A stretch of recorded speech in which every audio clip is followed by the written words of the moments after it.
Hey everybody, this is Kim again. So I hope these short little videos are good for you. I think it gives you a chance to watch, go do some things, and come back and watch some more and skip the ones you don't want to watch. But I wanted to kind of talk you through, if you haven't watched the others, some of our really all of our releases for the Nashville Needlework Market. So this is our first year as an exhibitor, and we are over the moon about it. We're going to be sharing a room with Barbara Hudson of Queenstown Sampler Designs, and we are, for the first time ever since we started doing reproduction designs in 2017, this is our first time to actually sell them to other shops. And so I know so many of you don't even know that we do it.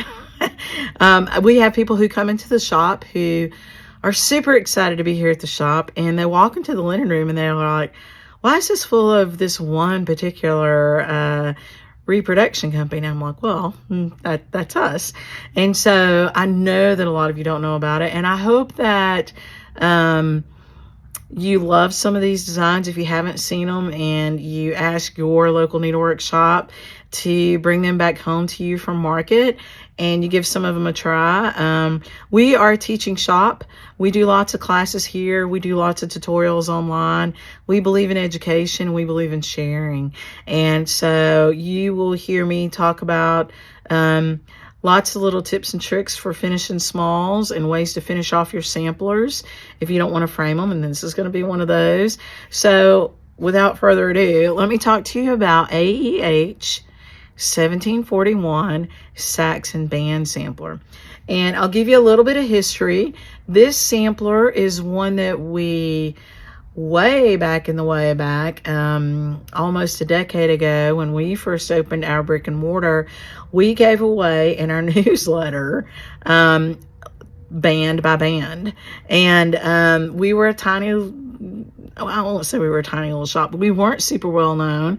And so most of you don't know anything about this sampler.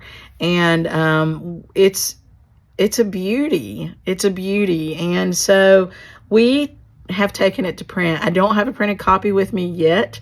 I will have it next week. And so it's one of the larger charts that we've created, and in terms of number of pages in the chart. And so I want to share it with all of you. So I don't have the model here with me. It's been stitched on banding because that's how we taught it way back. And I saw a beautiful version of one last night in our online soiree that we do quarterly, and it was just so pretty. I'll have one at market. You'll get to see lots of pictures of it. You're going to see it on the front of this printed copy of the chart that I have, the proof copy. But we are recommending that you stitch it like the antique was stitched, which was on linen and not banding, and then just have a finished edge to it. And I will be giving you some tips and tricks on how to finish that edge. So this is the proof copy of AEH 1741, and you see that it is a beautiful Saxon Band Sampler. The bottom of it there, so it's so long it wouldn't fit on one page. There is a centerfold in this chart that gives you the full model. This is the model. The antique was stitched reversibly, and we don't give instructions for that. That's a whole nother level. Those of you who like to stitch reversibly, you're welcome to do it. I will tell you that it's so well done, the antique, and maybe we'll do a little walkthrough of the antique one day later on video, that I have trouble every time I photograph it telling the back from the front. And the last time I photographed it, which I wanted to put it in the booklet, but it was actually just too large, it didn't fit. I took pictures of the back the whole time thinking it was the front. And then when I got down off my ladder, I had to flip it to show you the back. I had already done the back. And so it's beautifully stitched. I'm not stitching it reversibly. I'm stitching a new model of it now on linen, and I'm just stitching it just, you know, normal one-sided cross stitch. So I'll leave that to you. If you want to do it reversibly, you certainly can. It has been done. So this is 1741.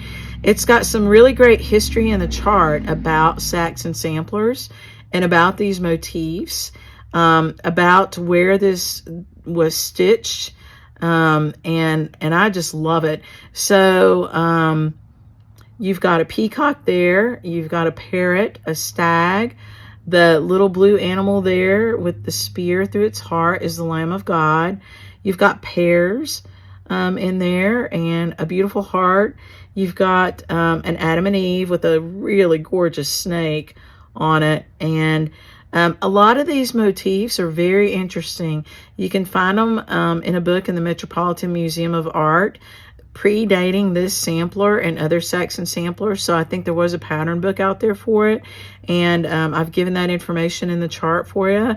But it's just a really beautiful meditative stitch. It is a lot of stitching, but it's very rewarding. It's one of those samplers that gives to you as much as it requires of you. It's all cross stitch, so you don't have to worry about that. There is a tiny little bit over one here and there, but that's very manageable.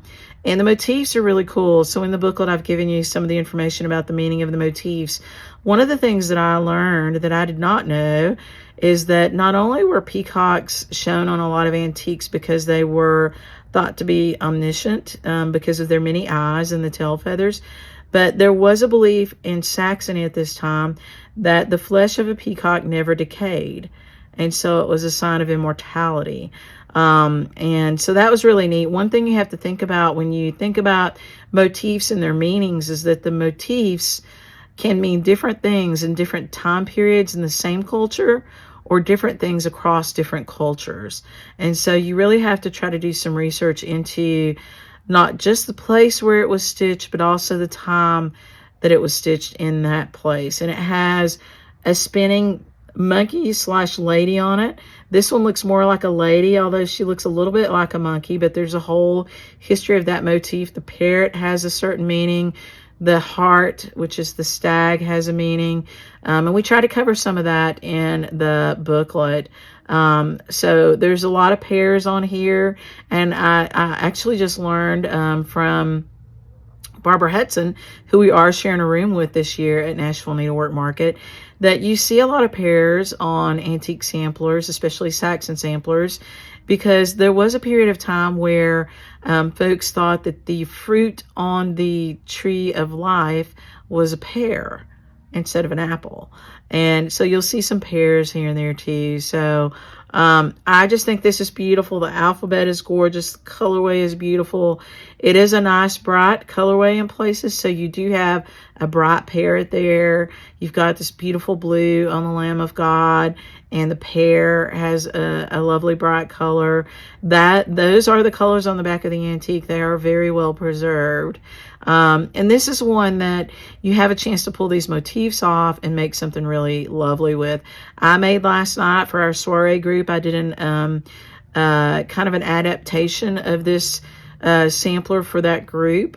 And one of the things in there was one of the flowers and one of the little band motifs that looks like kind of like a maze or a knot. And I did a little pin disc for them really quick while they watched. And so, you know, you can take these motifs and make something fun with them. And if you've watched our other videos, you've heard me talking about Herschel's helpers, finishing helpers. And that's what I used to make that pin disc last night. So kind of marrying it all together for you. I hope you love this one.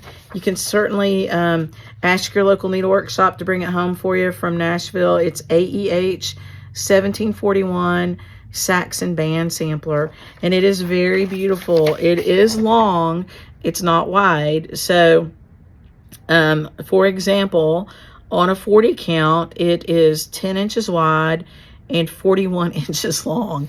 So it's long. So for that reason, I don't suggest that you frame it. I suggest that you finish the edge with some hem stitch and you hang it. And I've seen some done like that, and they're gorgeous. So just really beautiful, really beautiful. And I hope you give this one a try. Even if you don't stitch the whole sampler, there are lots of things in there that you might want to pull out and stitch for yourself and make some really beautiful things for yourself or for a friend. So we're really excited to be bringing it to you. It is charted in needlepoint ink, Swat Alger, and DMC.